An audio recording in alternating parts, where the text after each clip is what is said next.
us today. However, if you've got questions about what you see or you want to participate, just put a little something in the comment section and we will get to you.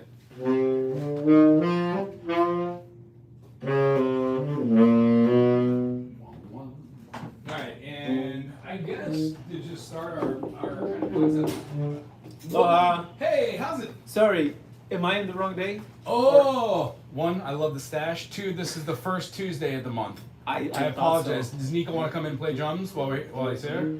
I mean, if you guys don't mind, I don't know. He can use the headphones if he likes. We can go to because Veda's is doing her gymnastics now. If we can, just yeah. go hang out there. I apologize. Yeah, no, I it's really not wish I might be able to move this to a different time too. Yeah, no, but because I've got Lucy Goosey. You told me. I just forgot. Cool. I know with the holidays and everything going on. Yeah. Cool. Right on. No problem. Everything good? Aloha. Cool. Yeah, all good. All good. Trying to make it Yeah, work. we'll see you in 2 weeks, or do you want to do next week? Let me check the schedule. Maybe we can pop us in just next week. Yeah. Let's see what we can do. All right, Cool. take care. Yeah, sorry. No worries. My bad. Cool. I do weekly scheduling, and I've got some bi-weekly students, and this always makes it a weird one. And then on Tuesdays, I've got floating schedules. So I don't know. a lot of moving parts from what I'm doing. I have a steady schedule, but I still mess up. You know what? My labor stuff's easy. I wake up, I go to the, I go push a mower, or I fix drywall, or I do something. You know, that's easy. But this is way more planning and having to be mentally there. And if I'm not mentally there for the students, it's kind of a That's the bummer. thing about dealing with a human. Correct. You So have to be emotionally there, and Yeah. you cannot just be there. some students are easier than others. Others require a lot of dedication. I've got some students that have been with me for 3 years. I've got some students that just started. Yeah. So, with what you and I are going to be doing, as I was saying, my hopes too are to have. I would like to get better at sight reading, and I think that working with a group. Side reading? Yeah, I sight read, but not well. I do not side read. This is it. Okay. Being able to look at something and say, "You're in what key? B flat. You have a tenor right now. Great. What is it? B flat, right? Yeah, B flat. Do you know what the alto's in? C. It is not. No? Or No. A flat? E flat. Wonderful. But E flat? E flat. Correct. E flat. So is most flutes, most open hold, most closed flutes. You'll have a couple different ones there. Instruments range, like the French horns in F. Clarinet. Clarinet, B flat. B flat. There are different ones, different styles, yeah, then- but standard clarinet style is going to be B flat. And one of the things that is the hardest things, by all means, is to modulate and then to stay in that in mindset. And really, what it comes down to for any instrument, muscle memory.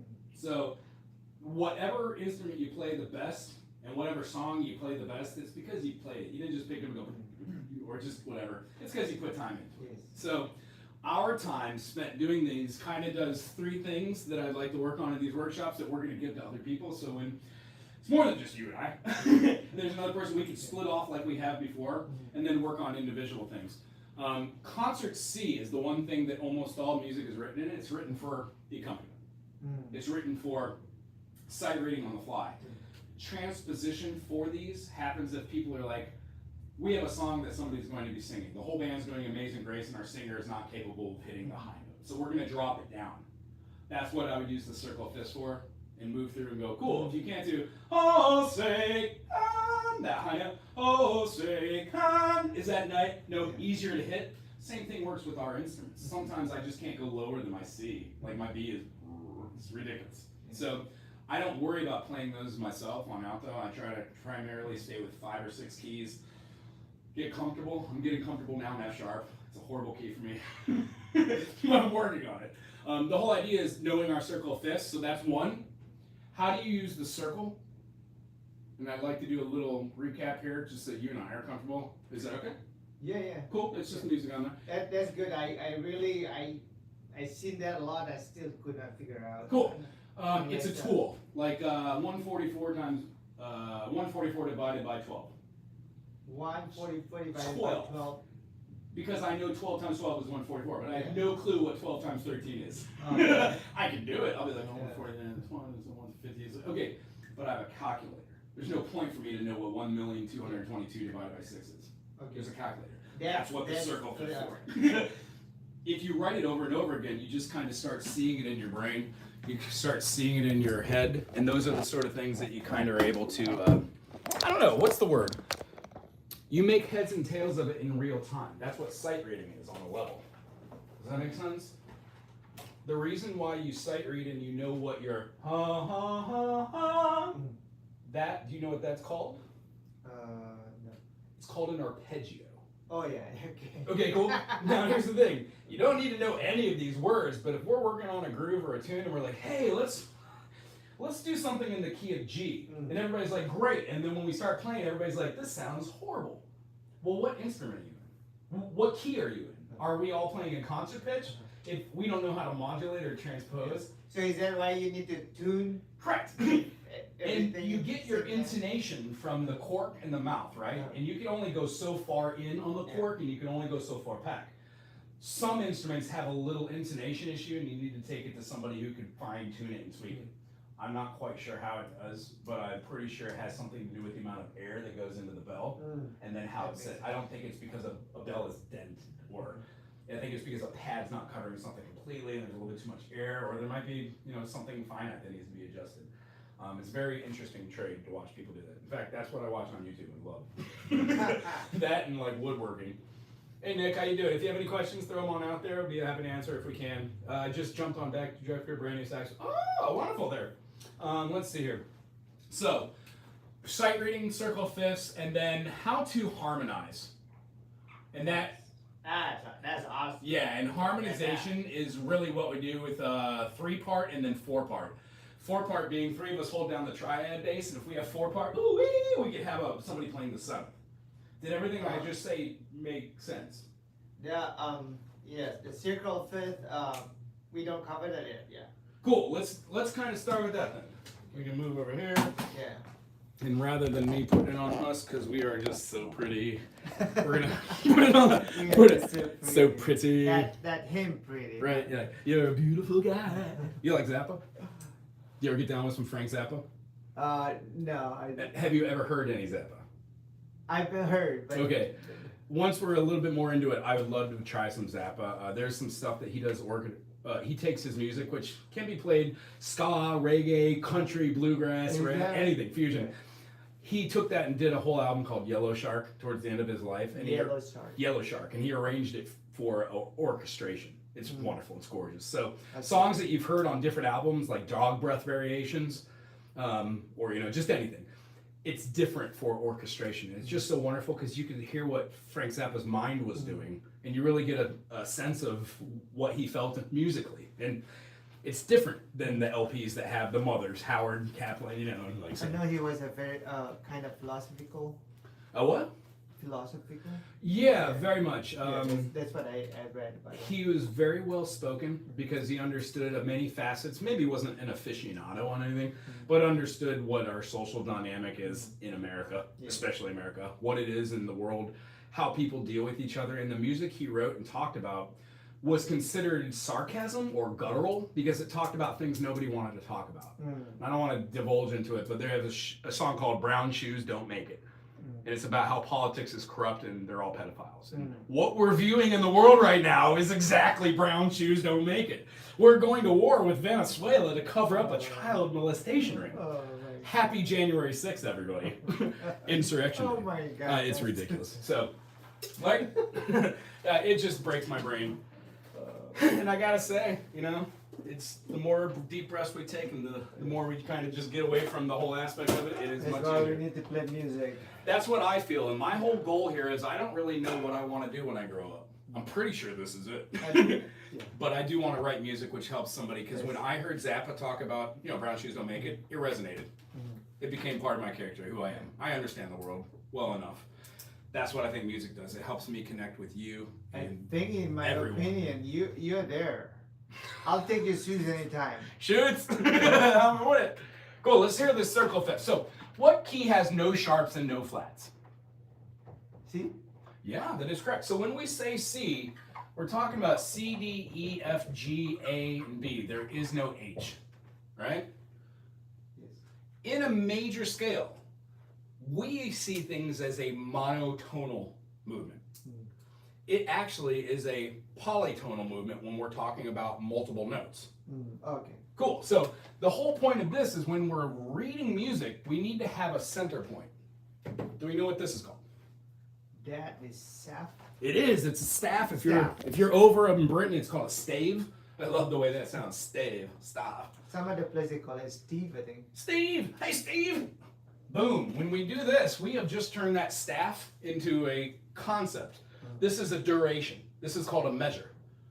When we stack these, we have the ability to have multiple ideas or motifs. M-O-T-I-V-E. That's yeah. Are you explaining a bar? I am. I'm explaining the concept of bars. So por qué bar? When you have something in 2/4, this would be considered equal temperament. It has an idea and it ends.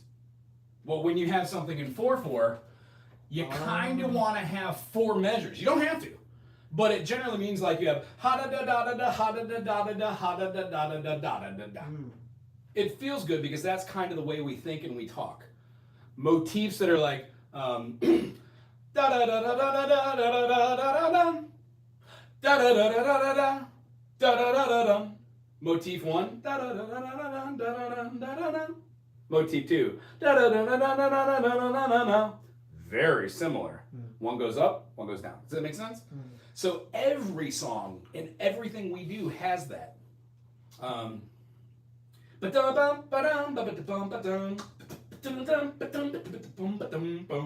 That's Zappa.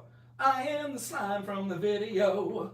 Can't stop the slime, That take a sounds look at groovy. me go. Oh, it's a wonderful song. I'll That send it sounds to you. groovy. And the sax, boom, boom, ba bum bum bum, boom. What Just song is it? it's called "I Am the Slime." I'm a slime. I'll check out. It was played on Saturday Night Live, and they told Zappa to never come back. Zappa is one of a handful of people not allowed on Saturday Night Live. Why? There was some words said. Oh. I don't want to get into it. I wasn't there. When I put this, do you know what clef that is? That is not bass clef. What is the old? The other one. The other one, treble. Treble. Right. So when we do the bass clef, a good way to remember the bass clef. Do you know what key the bass clef is in? And when we put a stave down here and connect this to this other one, this is called the grand staff. They're like the two staff together. Two staffs together, the grand staff. Oh, The grand staff generally talks about 2 clefs, one of which resides around this note, Yes. and this is considered the So, G clef. That no this the top one is G clef. It is the Call G it, clef. Okay. Cool. Because I remember because the G is in that circle. It right is. there. So look at the bass clef here, and see That's- how I drew the two is that lines? the F? It is. The bass Yeah. clef is called the F clef. Yeah. And when you draw out the 2 semicolons in any music, that means music analyzation. When you're sight reading the clef, you are analyzing the music in real time.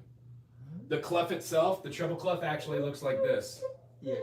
It has a dot here and a dot here. This is your semicolon. Bing, bang, analyzation. Oh. When you get rid of the top half here, this looks like the lowercase letter G. The treble clef is considered the G clef. Oh, that's what that It is. There are 2 systems that I don't really want to go over here right now, but on your own time, you will love them. One of them is called the Landmark series. Landmark. And the Landmark series allows us to see where all the C's are. It is important to know where C4 is, because that is the most important note for understanding the difference between this. There is not a universe in betwixt these 2 staves. There is only a very small. Is that C is exactly in between those two? Yeah. Oh. F, G, A, B, C. D. G, F, E, D, C. Same. Yeah. When you're playing with your left hand, Uh-huh. if you see this, it's for your left hand. This would be A, C, E. Wait, can you explain the second one? That- This secondary ledger yeah, line, Yes. if we were to do ledger lines like this, underneath the treble clef, E, D, C, B, A, G, F, E, D. Even though it's written here on the treble clef, that D is this line. you're just playing it with your left hand.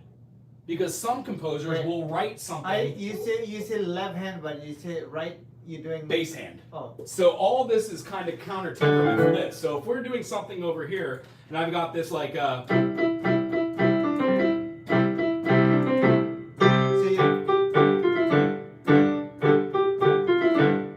if I took these notes and I was like with this hand now and did something like and did a bass melody line, figure bass underneath, I might write what I was doing in my left hand for my right hand while the left hand does some sort of fill. Generally figured bass or like a boom, boom, boom, boom, boom. Does that make sense? Yes. Cool. Alternately, you could also put notes that go above middle C on your bass hand. You would just write them up. So like if you're playing the bass hand, your left hand, and you play this, ooh, nice pen. Top line of the bass, F, G, A, B, C. C, D, E, F, G. You can see a G note above the bass played with your left hand. Not common, but often. Just depends on the writers. You generally don't see these go up higher or lower than 2 ledger lines, meaning you're going to eventually see that this A, written on the treble, is going to be your top line of treble clef, bass clef. Cool? So, basso, when we go here, sometimes things are written on the clef, and you would have like a VA or a BA. And you would have 8 BA or 8 BA. What do you think 8 voice above means? 8. Could be the octave. Wonderful. That's it. Sometimes you write on the clef to hear this note here, and if this note right here is an A, I'm sorry, that's an E, and you're like, cool, 8 above, you wouldn't play it as it's written, as the E above middle C, C, D, E, you would play it as the octave above. Sometimes when you're reading staff paper, it is easier to play the higher part and just read it in a different octave, because you know which octave you're playing, and you just shift your hands over. For different types of music and different levels, it changes. My piano playing level is not exceptional either, but over a period of time trying to do different pieces like Clair de Lune, what else? For Elise, stuff like that. You kind of get your fingers, you play over them for a few years, and when you read the paper, the manuscript, like, what was the last book I was working from? These show the fingerings. By the way, this is a wonderful book series, if you ever get a chance. It shows you what fingers to start using over the top. Okay, so yeah. even though it's complicated as all get out, it helps you see the fingering. Yeah. Well, when we get together to do these, the core of what we're doing is to visualize them on the staff, visualize them with the idea of the landmark series, and then see where those notes are, because it's not really the notes you're sight reading, it's understanding where your triads are. And the most crucial point of music that I've come to understand is sight reading isn't reading every note. That's interesting. It's vaguely doing the notes that are on the page with a keen sense of awareness in a key, where the notes that you're using generally are the same 7. When you do things over and over again, you tend to run into the same things musically. So no matter what our jobs are that isn't music, we tend to run into the same things over and over, don't we? Those of us who are able to cut out steps become more effective contractors. Save money, time, energy, easier to explain and communicate. Same thing with music. So when I say, we're going to be doing something on a staff today, let's be able to write this and let's view it through the circle and view it through a key signature, what we would probably do is like pick a, oh, hey buddy guy, you are really spamming this. Hi Russell, thanks for being here. Oh, you're answering, good for you. Yeah, this is like a jazz theory. There's only two of us hanging out here, but we're setting the pace for the future. So this is a very, very awesome idea about getting used to just writing what we just did. And the next step would be do something along the lines of this. We have notes that go both places. So can you see that in your B flat instrument that you are playing in concert C? So if we were playing a song in the key of C major for concert pitch, that means that you would need to be going down a major second. major second, Yeah, you're gonna diminish. gonna be a D. Well, that is going the opposite way. I'll put a little d in parentheses. When you diminish something, what is the note right before C? B. Correct. What is another half step? B. Oh wait. No, you got it. That's a B what? B flat. You betcha. Yeah. So what we're seeing is we view all music through the eyes of the major, which is consistent of 7 tones. They have a specific arrangement. Whole, whole, half. Whole, whole, whole, half. Right? Yeah. So when we go from C to D, there is a minor second in between it. When we go to D to E, there's a minor third in between it, because there's a minor second here and a minor second here. The interval from C to E flat is considered a minor dyad because the tone has a dissonance. It is not a consonant. The consonants make you feel good. They're like, oh yeah, that's stable. It's all get out. They move towards the 5, and then they move to the subdominant, and then back to the 1. So if we have a minor, we can still do that with our tones, right? But now it has a sulky or melancholy kind of feel towards it. So that explanation is for something called tonality, and the word we use for that is called soniority. Soniority. S-O-N. Yeah, jeez. S-O-N. Sonority. I think there is no movement. Soniority. Correct me in the comment section. How do you spell that? Soniority. I think that's it. Long story short, that So means what does it mean again? major, minor, Major, minor. diminished. Diminished. Do we have a 1-3-5? 1. Yeah. A 1 flat 3-5? What? 1 flat 2 5. Yeah, just listen to the commonality. On piano, whenever we play piano, we have a shaka. Yeah, it's gonna be our perfect 5th. Okay. Every chord on the piano goes from a white key to a black key, except for B major. That's D flat goes to F. That's a 5th. the 5th. And then B natural goes to F sharp. Black key, white key, white key, black key. However, every other triad on this thing has a shaka, a white, white, or a black, black. So if you pick any note, you can go up a 5th, and then pick your major or your minor. This is on C. It could be C, C to G, 5th. Right. Pick the middle note, E. Flatten the median, okay. flatten the median, minor. If you flatten the 5th, diminish. If you add the 7th double flat, you get these beautiful diminished 7 chords. Does it make sense? Diminished 7. Like 1 flat 3. The way that we compose these is we kind of see that in the key of C, you have a consonant, consonant, consonant, and an octave. Okay. Right? If you were to take this note and move it down, you would have That's a minor. Minor. Yeah. Well, we also have constitutions of polychords that would be considered minor major chords, and they're disgustingly beautiful. I could suggest like Eric Satie or some other composers which really drive it, like the diminished and then resolutions. And when you hear those concerts, you can hear all this like tension being built and then resolved. The most common one we hear is the sus. But it's not the only resolution we can use. We can use the major 7th, 1, 3, 5, 7. major 7, and then throw in a minor. Isn't that ridiculously nice? So chord construction, when we're talking about like a backing section, like 4 people being able to play 1, 3, or flat 3, 5 or flat 5, and then 7 On the flat horn. Yeah, on horn, and then having us layer. That's the most beautiful thing to me. The backing section, and within a year from now, So you need 4. you do not need 4. You need 3 to make a triad, and 1 person can move. When you move outside of tertiary harmony, you do not need the 5th. The air fills it in. So if 1 person plays the 1, 3, and then somebody plays the 7, Oh, okay. the 1, air 3, will 7. naturally fill in the 5th. Can you hear that one? Can I hear? Yeah, here's the 1, 3, 3, 5, and here's the 7. You don't need it. 1 3 7. Yeah, this is the same C major 7. Here's the minor major. You still hear it, right? But putting in that 5th,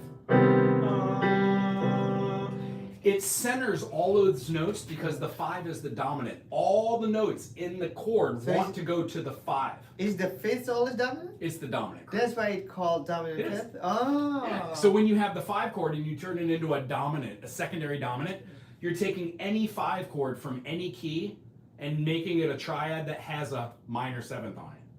It then moves to another key. Whatever key it's in, it's your 5th. Okay. So if I was doing something like in C, and I wanted to go to the key of D, I could go back here and throw an A dominant, and then jump right into D. If I wanted to go to E, I would throw B7. E7. What does E go to? What is E the 5th of? C? Go the other way. E. E. What's right before E? Before E is D. Before that? C. B.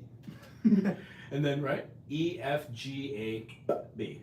So if we throw a B7, it goes to E. Well, what is E the 5th of? A major.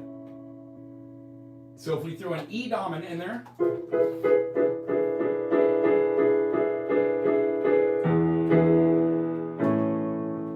it feels good. It's like a landing place to go back to A. Yeah.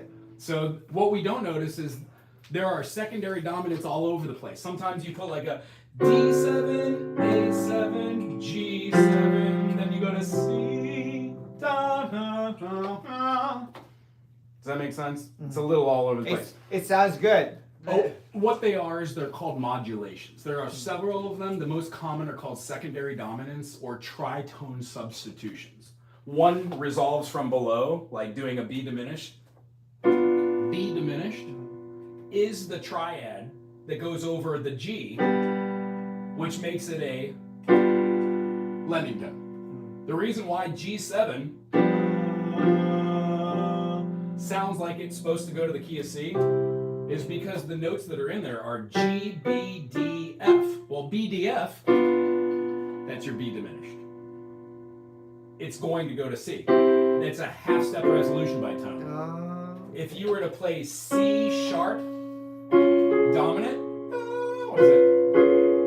And then go down, that's called a tritone substitution. You're going from a note above it and then coming down. Now, there's an explanation behind it, but that's the rub. And we'll talk about this later because it's great ways to part write.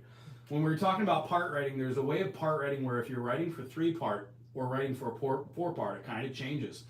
And in music, you don't really want to do leaps. You want to move in step. It sounds more melodic to move in step than to jump. Now, there is music that's written in jumps, but most music is melodic and it moves in step, half step or major second. Very rarely a minor third because it's that devil's devil's note. Let's see. No, I'm not Kevin Bacon. I wish I was. Everybody else, something foots. All right, so let's take a gander at just the circle fifths and talk about relativity. Oh, I did have a nice pen earlier. Nice, this is my nice pen. So, you said C major has how many sharps and flats? None. Wonderful. It goes at noon, but it doesn't have to. You can put it anywhere. It's just all in juxtaposition. If you and I were playing in the key of F, most likely I would just move this over and put F right here. Now I know who's the leader. Back in the day, there were 2 pieces of paper. One that was a circle with one of those little, do you remember what those little button tabs, they had like the thing that went like that and you fell down? It would allow you to move the circle. Well, the circle had a little window that when you moved it, it would reveal everything. I didn't know that that is how the circle fifth was supposed to be used. This is all 3-dimensional. I wasn't a smart kid. I didn't understand when people were talking about chemical equations that you could visualize 3-dimensional. I was like, I don't understand this 2-dimensional nonsense. Music's the same way. It's being able to use a circle to see movements, separations. You can actually rearrange notes that are part of a song and turn it into something different just by a little music analyzation. One of those frequencies is called, or concepts is called negative harmony. where you kind of take the chords and you move them around so you alter the feeling. Most of the time it comes off pretty melancholy. Does that make sense? So like Twinkle Twinkle's like Twinkle Twinkle Little Star, how I wonder what you are. Well, Twinkle Twinkle Little Star, how I wonder what you are. You can turn it into a very melancholy thing by just altering a few notes. Each triad. That's the negative harmony? Mm-hmm. And you might like this. I mean, blah, blah, blah. You would take your C, which is here, and move it over. And you put your G right here. Where does it go from here? That's What goes to here? G-A. Cool. Wait. Oh, are we C? Yeah, you can do C, D. What's on the other side here? You have an F. So you're doing a circle fifth, right? What comes 5 notes from D? D, E, F sharp, G, H. A. A, yeah. Well, what goes here? Wait. B flat, because it's 4 notes away. What comes after B flat? C, D, E, F, F, G, A, B flat, C, D. Wait, what key are we in? We're not in a key, we're utilizing the circle fifths to not show noon, but we're putting it now offset, and what we're gonna do is we're gonna have an equal and opposite note for each one of our interactions. The next note here would be E, therefore when we go over here, the next note would be E flat. When we do this next note, our next note here would be A flat. Well, here we would have B. Here we've got F sharp, and then lastly we've got D flat. The whole point of doing these is G becomes C, D becomes F, A becomes Can I B. take picture of this one? Sure. Oh my god. It's a weird concept. This is, I don't understand it, but it's The idea is when we get really kind of confident with doing these things, we will. And I don't want to spend a lot of time on this because this isn't functional to what we're doing, but it is really super awesome and relative. If we were playing a song and let's say in the key of C, name a progression. So here we go. We're gonna have 4/4. Here's the beginning of our progression. How about we start with C? Throw another chord out from the key of C major. C major, F major, G major, D minor, A minor, E minor, B diminished. Any of that? Any of those. Okay, A minor. Cool. So that's our 6. What's the next chord? B. If you Would want that to do work a for B you? that's great. Can we turn that into a 5 dominant? Can we just do the G Yeah. as a 7 chord? It feels the same as we just talked about, right? Yeah. Not so often do I write in a B diminished. You can. It's just very definitive with that without that G there.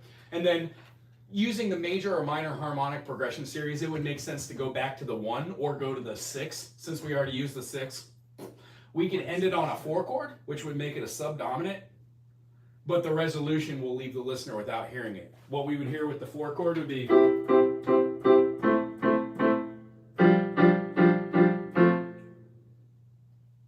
see how it's not finalized? Yeah. But if we went back to the 1 chord,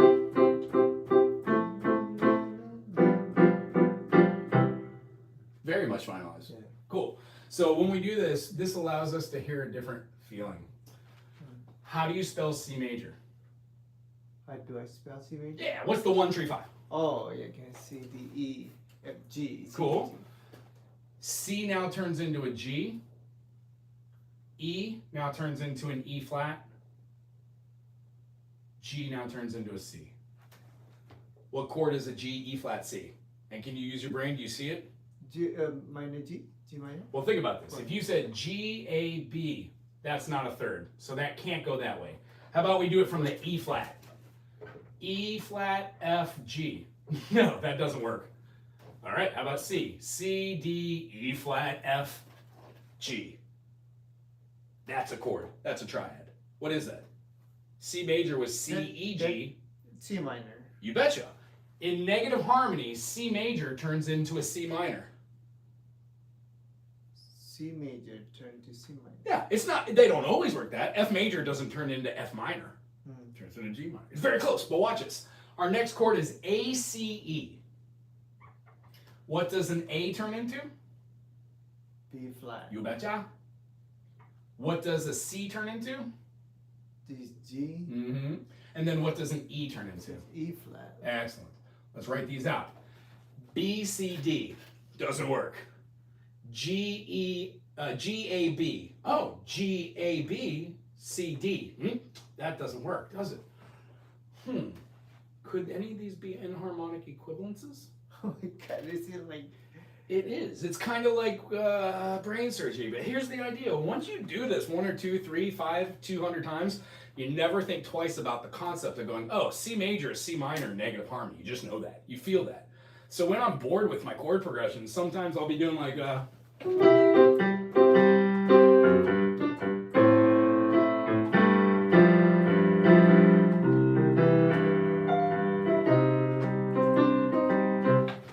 just jumping into that minor allows you to go to a completely different world and pace around that. And if everybody around you is like, oh, I heard it, everybody hits that flat, E flat, it changes our idea.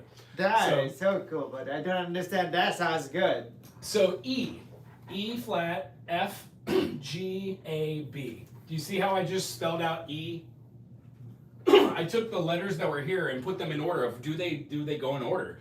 E goes to F, F goes to G, G goes to A goes to B. That's an order. That now is some sort of E. Well, we know for sure that an E, G sharp, B is a major. When you flatten the 1, you flatten the 3, and you flatten the 5, you get an E flat major. This chord just turned into an E flat major. Our 4 chord should have been G, B, D, and then we added an F because that's the 7 in the key of G. G, A, B, C, D, E, F sharp, F. When we play 1, 3, 5, 7, G becomes C, B becomes A flat, D becomes F, and then F becomes D. C, D, E, nope.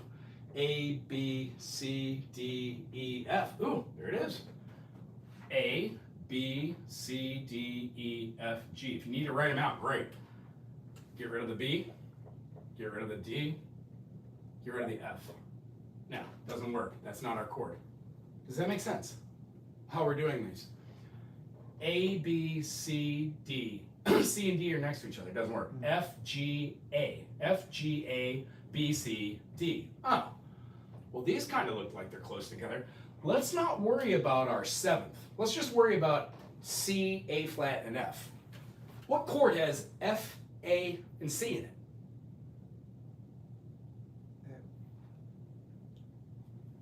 F major. F. Yeah?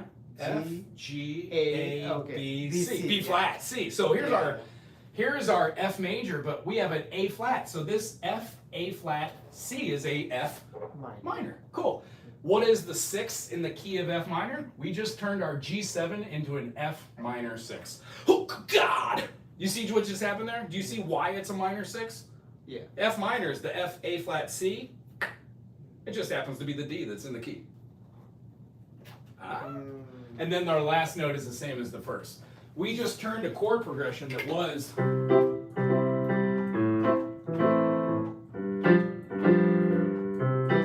into. Isn't that great? You see how it just gave you a different Yeah. avenue? Yes. Whenever I'm stuck writing music and I can't really figure out a motif or a line or a melody and nothing's coming to me and I'm just bored but I want to write, I feel like I can even get out. Negative harmony is a great way to experience music. Does that make sense? That's really. Sorry to divulge on that, but this is one of those that's concepts. actually good. That Cool. I always wonder how that Right? does some that sound like. I know Larry Carlton did that on I forgot. Miles Davis kind of really explored that too. Yeah. Again, like some of the greats, like who's the dude from the Thelonious Monk. Oh, no. Woo! Like over the top Yeah, usage of that's- this music yeah. theory. So to get back, let's see if anybody's like in the return. Hi, Wago. That's me. Hi, Mr. Smith. How you doing, brother? Okay, so being able to see that we can move keys and modulate, I think one of the best takeaways we could do from here, just because if you have a music notepad, you could write this down. Here's what I'm working on, and I think this is a great way for us to kind of converge and see these notes. If we were playing in the key of C major, you would be playing in the key of B flat. Okay? Yes. So when you're playing your B flat, can you play me a B flat scale? Ooh. And as so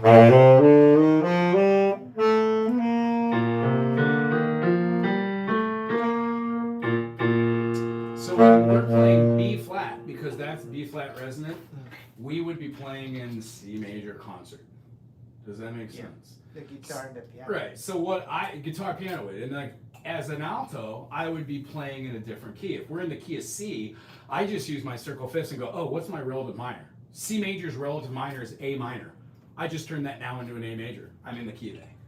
That's how I do it. Or instead of going over a six, I could go back a third. Why? It's all equal temperament to 9. So one of the most important things we Oh, can there's like somebody's. I see somebody said 5 to 4. So 6 to 3. Oh, no, those are inversions. Like- So this is a first position. This would be C, E, G. When you see this, you would put the E on the root. When you see this, you would put the G on the bass. This means that you're going to have your bass note has the C. These are what we call figure bass. And this is what it's written for, Renaissance, right after pre. It was mostly for non-secular church music. And then it moved into chord pro for us with the modern day. I mean, pop music, I guess. The expansion of Americana music, 1760 to 1840.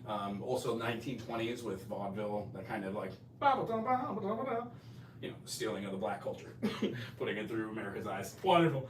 Happy January 6th, everyone. So when we're doing something like this, what we're trying to do is accomplish one really basic concept. If you are the prime and I'm not the prime, what do I do? How do I not be lost when you're doing a run? And do we understand what a run is? Doing some sort of Whatever, musical yeah. invention or having a pattern. Yeah. Bum, ba, ba, bum, bum, ba, ba, bum, ba, ba, ba, bum, ba, ba, ba, bum. That would be charismatic of like a minor pentatonic. Does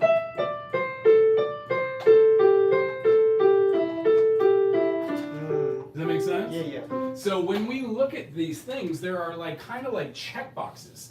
Pentatonic. Pentatonic. God, I hate spelling. Pentatonics work, major or minor pentatonics. The next thing is just scale work. But out of scale work, we're not playing every 7 note. We would most likely be playing the triad or working in something called tertiary harmony. And here's what tertiary harmony is. When we see items like the C, E, and G stacked, we are giving equal temperaments to having consonances. Whenever we alter this,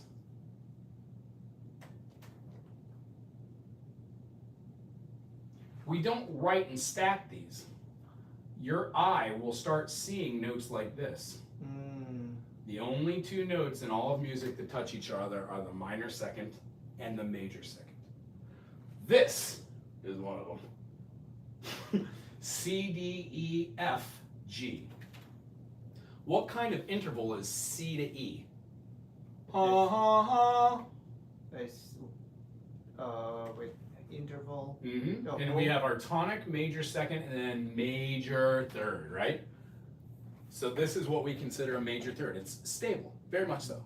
When we move that note from the E to the F, we resolve that by using the perfect 4 to take away the stability of the consonant, add a dissonance, even though it's not a bad dissonance, it's actually a very pleasing dissonance. Hear how it resolved itself?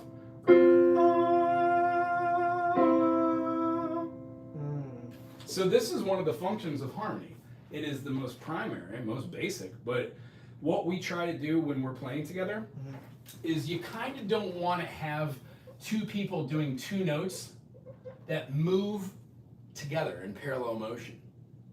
You don't want to have this type of motion. You would rather have conjunct motion or disjunct motion. Meaning they go in opposite directions. They build more tension by not going together. If you have bum ba ba ba bum dum dum dum dum dum dum dum dum dum, you don't want to hear the note that's accompanying that being in perfect force.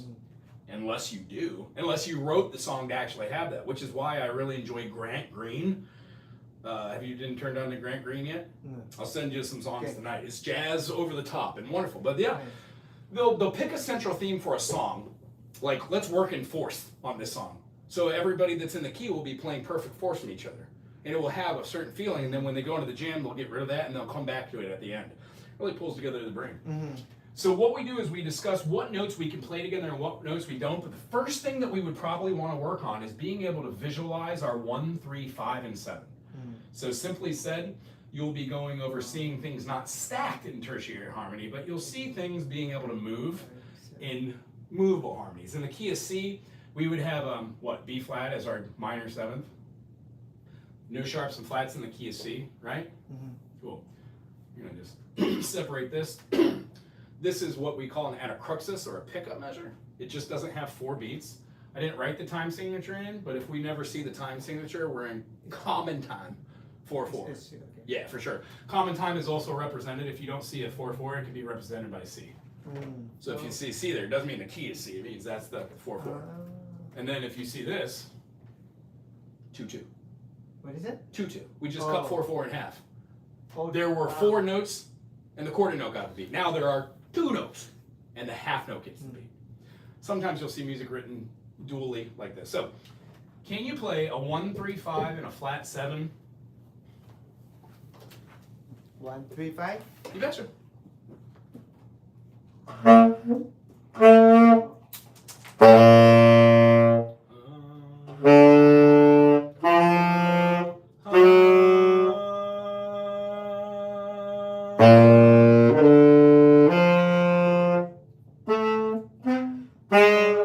There you go. So when we do that, we had B flat. B flat. Actually, I should write this. B. I should write this from the right way. Cool, we're in B flat. Here we go. That doesn't matter. B flat, E flat, and then we've got our B flat, right? And then what was your third? 1, B flat. C, D, E. Da. Wait. B. B. D. F. F. A. Right? Because this is our B flat dominant. This is a 3-note pattern, 4-note pattern, sorry. It's called a tetrachord, not that it matters. Whenever you have scales, do, re, mi, fa, sol, la, ti, do, it creates 4 notes on one side and 4 notes on another, the last one being the resolution. So when we have these, it's often great to practice the B flat, the D, hit our 3rd, and then our 7th. What's our 7th? It's going to be A flat. All of these have the right spelling except for the A flat. Why? A flat is not in the key of B flat. Cool. When we play B flat, E flat, A flat with this, and can charismatically see it as a 7th, the key of B flat now has that 3rd flat. May not be the 3rd flat that makes it a key or a mode, but it does have something which alters your 1, 2, 3, 4, 5, 6, 7. Your onus, the thing to take away from today, blah, blah, blah, also for me, practicing these relentlessly with pattern recognition. Taking this note and putting it below. So here's our B, well our A flat right here, right? If we have C, A, B, this note right here is our minor 2nd. You dig it? No. Okay. Ha ha ha ha ha. 7, 1, 3, 5, 7. Oh, okay. You're not playing 1, 3, 5, 7. You're playing the 7 first. You are now exemplifying the 7th. So if we have like an inversion, yeah. So if we're talking about our 1 chord right here, and we play our 1 chord as an inversion, ooh-wee, we've just used that note which makes the chord special. Does that make sense? Cool. And if we don't use that same note, there are different ways to play these inversions over the top of it. We'll talk about figured bass and how these move, but the practicing is how to play quarter, quarter, quarter, quarter, quarter. Maybe go up here and do your B flat, right? Because why not? We're here. And this one now has 4 on here. This will be a left-hander. By being able to do something like this, we're able to see these notes. And this is what we would call a B major 7. B flat major 7 arpeggio, when we're using the A, and when we're not using the A and we're using the A flat, it's called a B flat dominant arpeggio. One of which would use the 1, the 3, the 5, and then the 7, right? In any capacity. Gorgeous.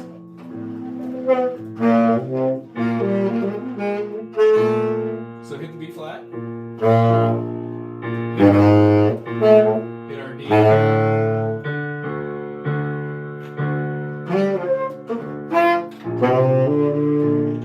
And D. And F.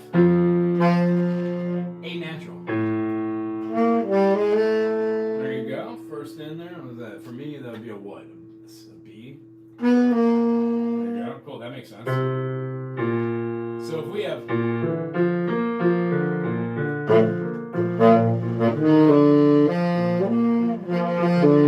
cool, that's it, you got it. Now you practice those 4 notes, 3 of which being charismatic to themselves and 1 being the relief as the octave.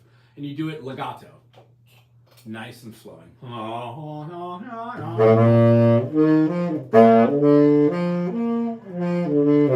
most effectively is using metronome.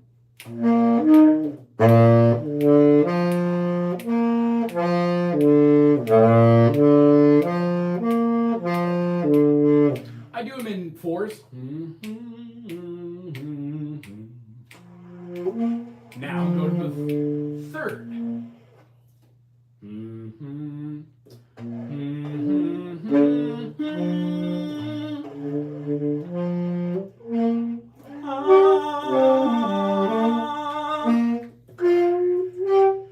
So you'd be doing B flat D F, B flat F D, and then you'd be D F B flat D.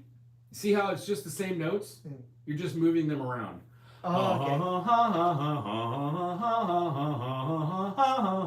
You could go up chromatically, where you're doing like a.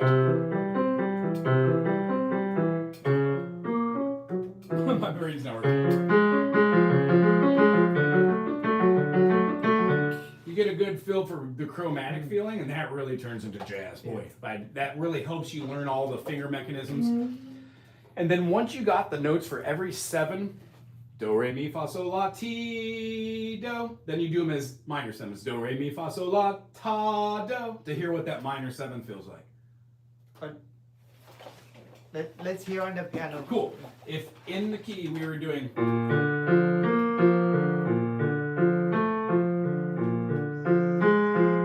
Sounds like a Chicago song. When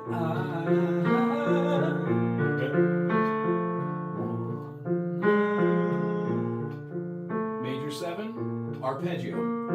Major 7, arpeggio. Minor 7, arpeggio.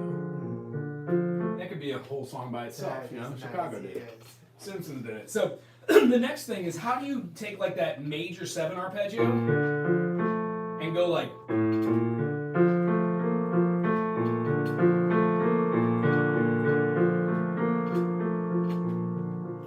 One, 3, 5, 7, 1, 5, 7, 3.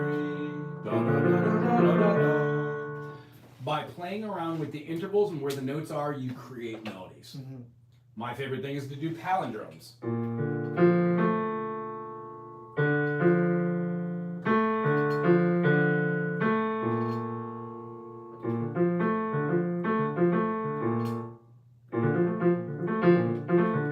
You set themes. Fish does it all the time.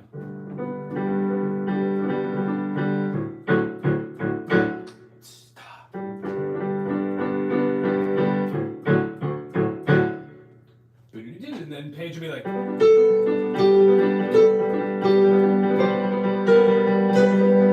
and it feels classical, but when Trey's like, or like, you know, it's just that. Coltrane, Tiny Steps, not Tiny Steps, Giant Leaps, what is that, Giant Steps? Tiny Steps. My brain is not working. I'm on 12 hours of teaching today. The concept behind this, and I hope this is the really cool walkway, when you practice your ha ha ha ha ha ha ha, it practices the embouchure for your mouth by keeping the long and flowing notes. At that point, once you have the concept of the exercise, you alter the exercise to do them as staccato by using tonguing. Have you heard the term tonguing? Yeah. Shoots. Try with tonguing to get the staccato notes as single notes, dun, dun, and then try eighth note, dun, dun, dun, dun, dun, dun, dun, dun, dun, dun, dun, dun, dun. And, yeah. And what you'll find is after a period of time of going ha ha ha ha ha ha ha ha ha ha ha, the combination of those not in ascending or descending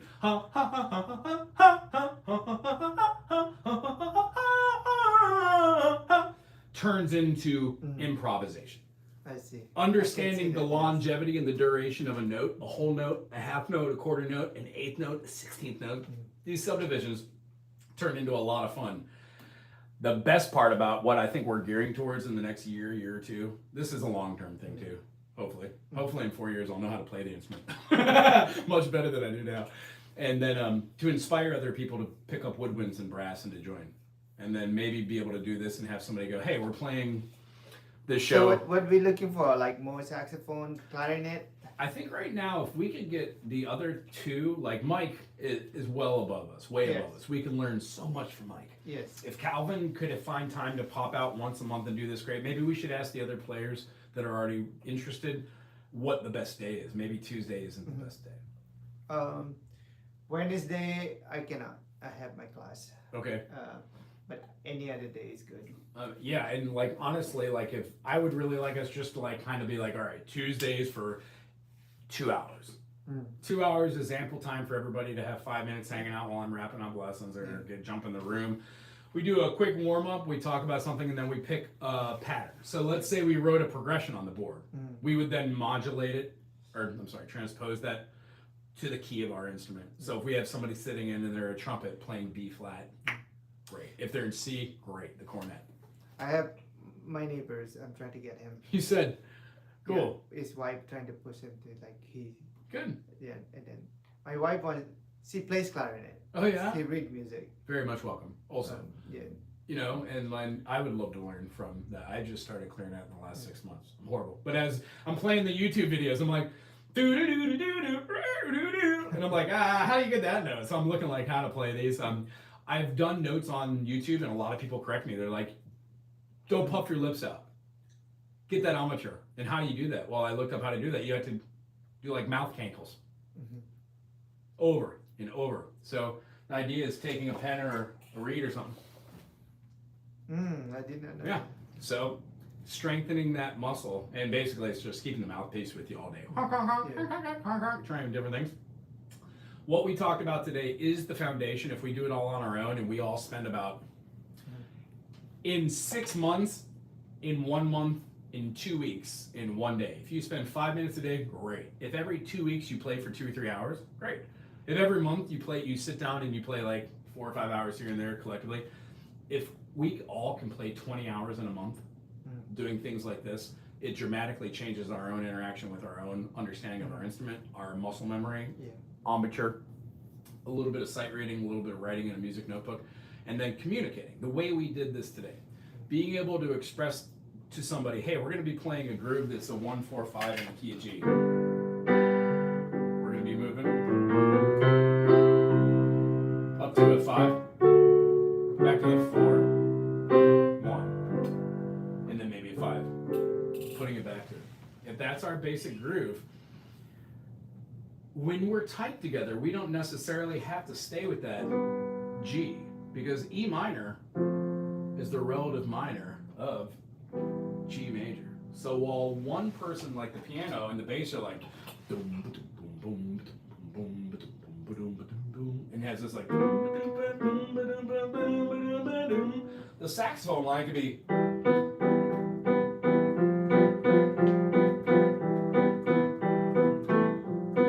we could play counter rhythms, we could play counter notes, but as long as we stay within the 7 notes of the key, we should be able to devise melodies that are interesting and fun. That we're not breaking music or rewriting the whole idea of the concept. We're simply playing major thirds, minor thirds, or maybe perfect fourths. And while knowing I'm going to be the tonic person, on my instrument, I'm always going to be holding down the root, the foundation. You're going to be the 5th person. Every time we play together, you're kind of going to be holding down the fifth. When we get a third, they hold the third. After 2 or 3 weeks, we switch. We do the same songs. I'm now the fifth. You're the third. When you do that and you play these songs, then you go out and play it, trying to like look at each other and correlate and say, "Cool, great song. We're doing,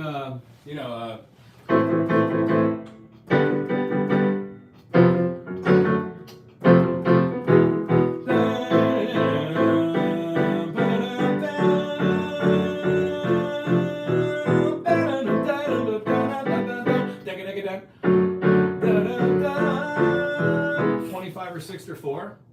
The horn lines on that song are amazing, and they're just saxophone players and holding, and it doesn't sound right on its own, but when you put it with the music, so good. Cool. So I'm gonna throw some Zappa your way. I'm gonna throw you "I Am the Slime" from the video. Listen to that horn section when they do the breakdown. It's about 2 minutes into the song. Good God. And then out of those tunes that you're doing, pick one that you really enjoy. Which one? It does not matter. Pick whatever one you enjoy. So like if it's "Fly Me to the Moon," blah blah. I like all these. Cool, me too. Yeah, pick any of those. I would say something that has a more memorable melody line, but pick what you want. No, you pick. No, it's up to you. I like the. I would pick something like "My Favorite Things" from Sound of Music. It's a little more convoluted. It Yeah. seems like a.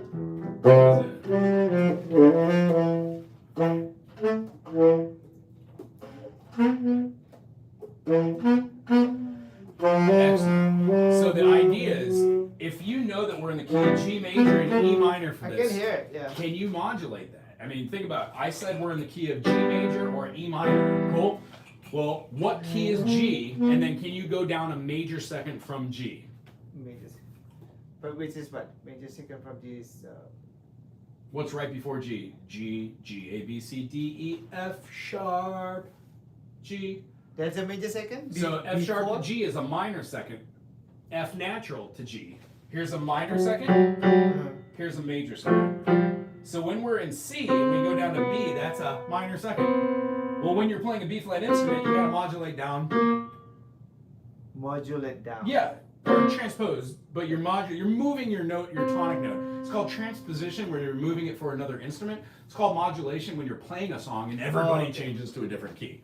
We could be in the, that's what a secondary dominant helps do. So if we're playing in E or G major, you are not playing in that, you're playing in the key of F. So can you play an F scale? Which one is F here? Let's see here. 2 down, I think. No, 1 up. Oh, sorry. 2 up. There you go.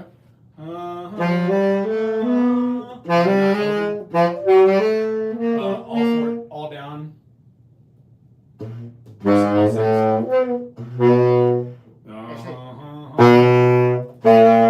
Okay, this is F.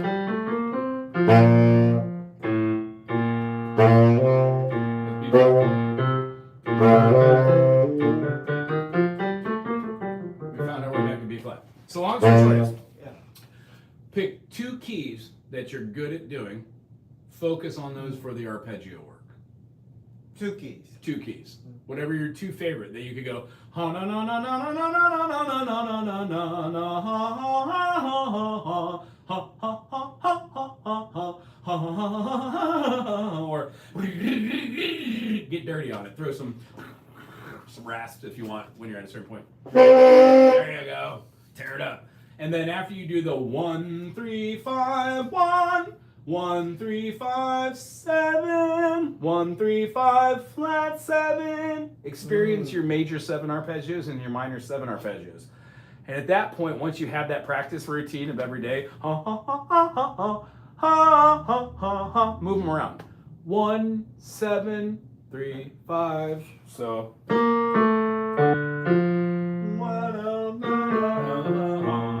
Ha ha ha ha ha.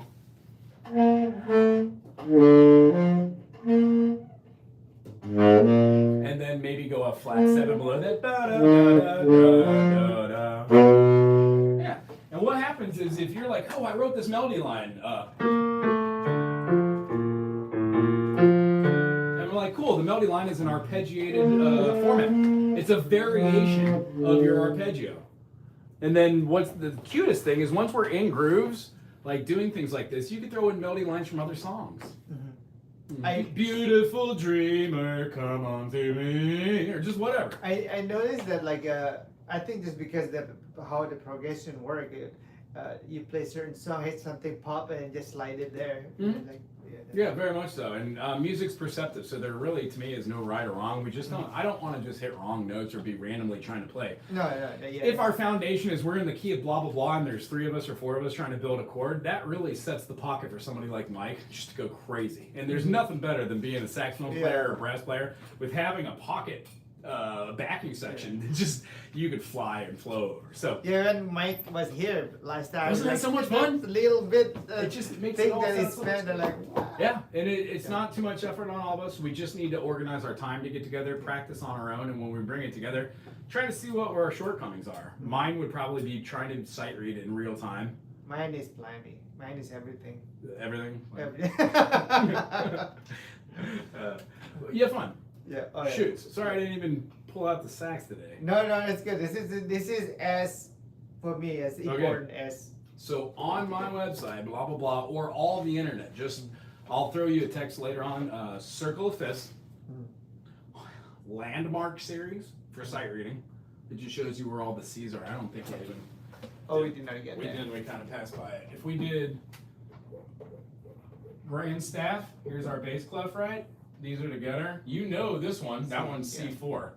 C goes up to here. This is C5. C, D, E, F, G, A, B, C. C6. C, D, E, F, G, A, B, C. Notice how this is line, space, line, space.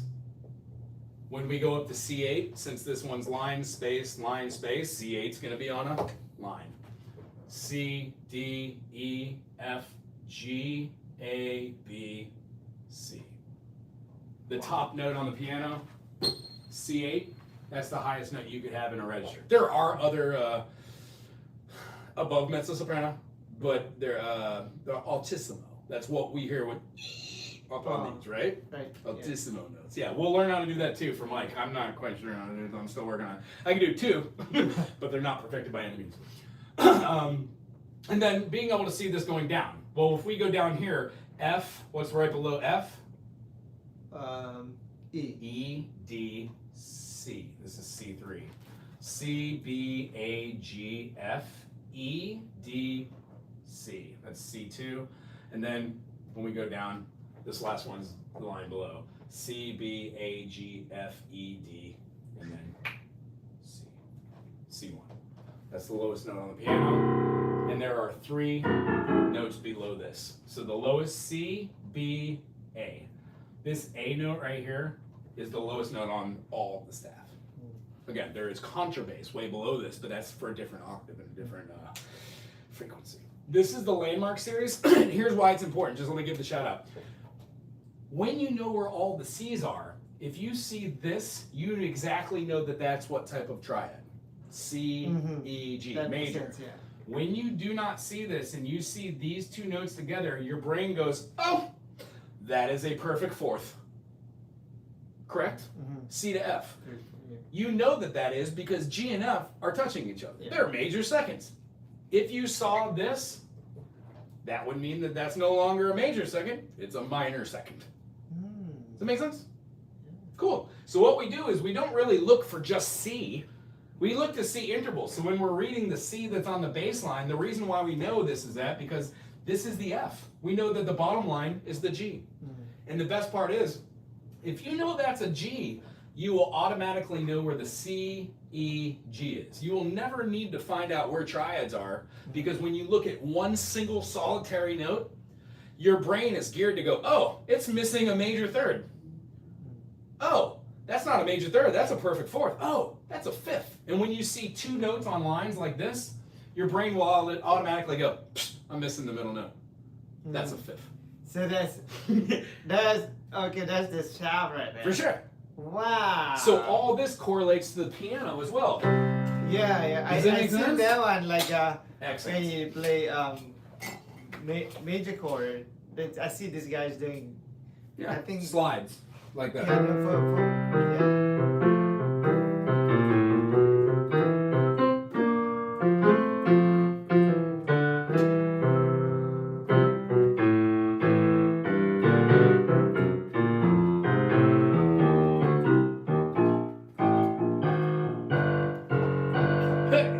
Hey, it's jazz.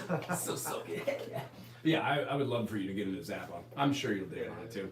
I'll send you a couple of songs that are just by far my favorite. That sounds good. Yeah, and then Jaden, younger guy, he'll get out here. He's probably gonna surpass every single one of us. Who is that? Jaden, the younger gentleman, Oh yeah. that plays the harp quite well. Yes. He's probably going to surpass me. For Oh, sure. that's cool. That's good And I to hope see. that he does. He has a bright future in music if he keeps going with it. That's good to see the young guys get into it. Yeah. And I've learned what it is, I know exactly who I am, what I'm capable of. I'm putting my reality on a back seat, and all I really want to do is teach right now and help others, but Yeah. my goodness, I would love to just jam out, to be on stage. No, and I think I miss it. your knowledge is very valuable for me. I'm sure. For Well, thank you. people too. That is a hell of a In my neck strap. Oh yeah. Wow. Yeah, I got 3 lessons for. Ah, You know. well, that's what I'm here for. I'm here for the long haul and the fun. Anyway, if you're still watching here in the comment section, check out my bald spot. Do I have one? Probably not. I'll look later. Yeah, thank you very much for being here. If you have questions, reciprocate inversions, yes. Non-universal. No, that's right. Hey, thanks for being here, Russell. I hope you pop back. Mr. Smith, if you're still here hanging out, I love your chat. I love hanging out with you. I definitely would love to get in the studio and maybe send some tracks. That'd be fun. Other than that, I hope everybody has a good night. Thanks for hanging out here. And if you are in Hilo and you're interested in joining our jazz ensemble, we meet on Tuesdays at 6. It generally goes for an hour to 2 hours. And what we're trying to do is form a small backing group that's able to sight read together, play off of each other, utilizing major seconds, minor thirds, major thirds, perfect fourths, perfect fifths, maybe some 6 and 7s, and then feel how to actually express that to each other using music terminology. The end result is just improve, I guess. To have fun.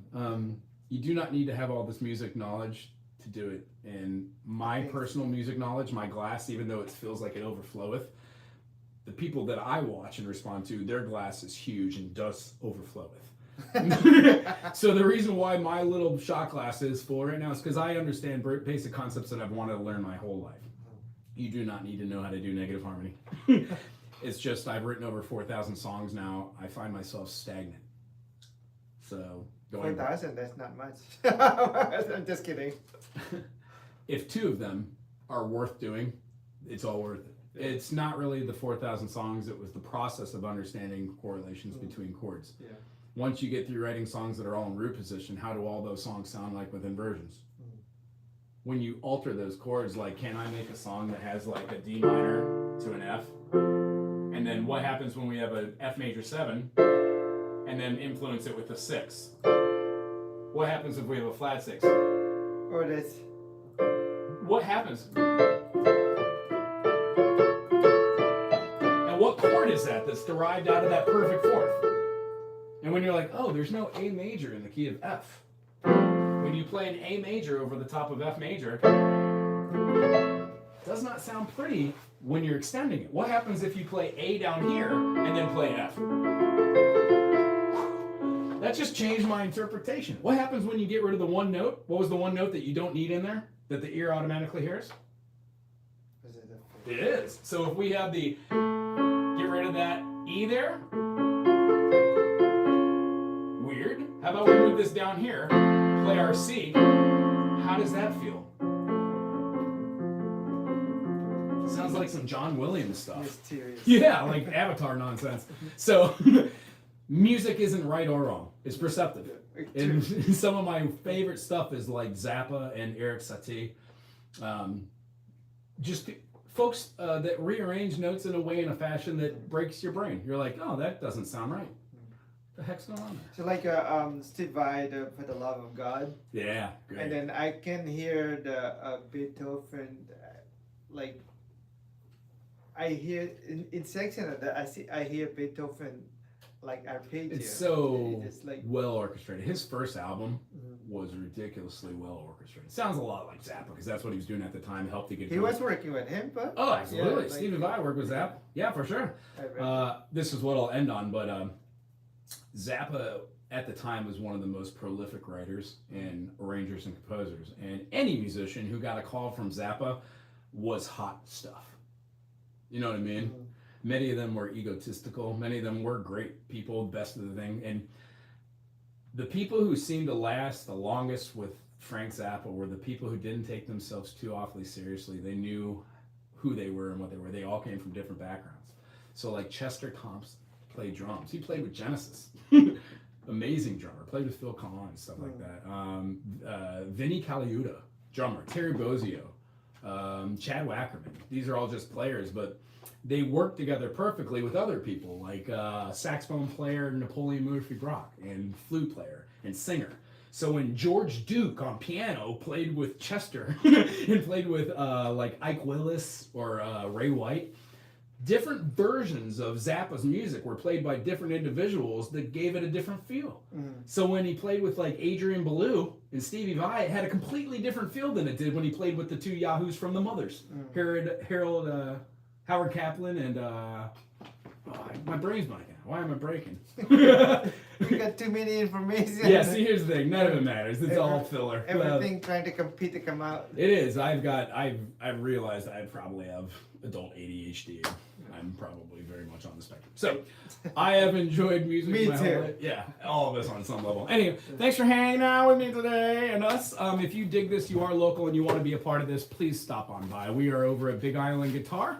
1221 Kiloway Avenue, and if you are just visiting, come and say hi. Absolutely. Go see Laura Spencer and the crew over at Big Island Guitars and give them some love. They are very awesome. Aloha to you. Thank you for hanging they're out. awesome. Yeah, very much so. Without them, a lot of people would just be lost on island without music. Yes. Very, very, very, very appreciative for Laura and Spencer. Thank you, Spencer. And Laura. Yes.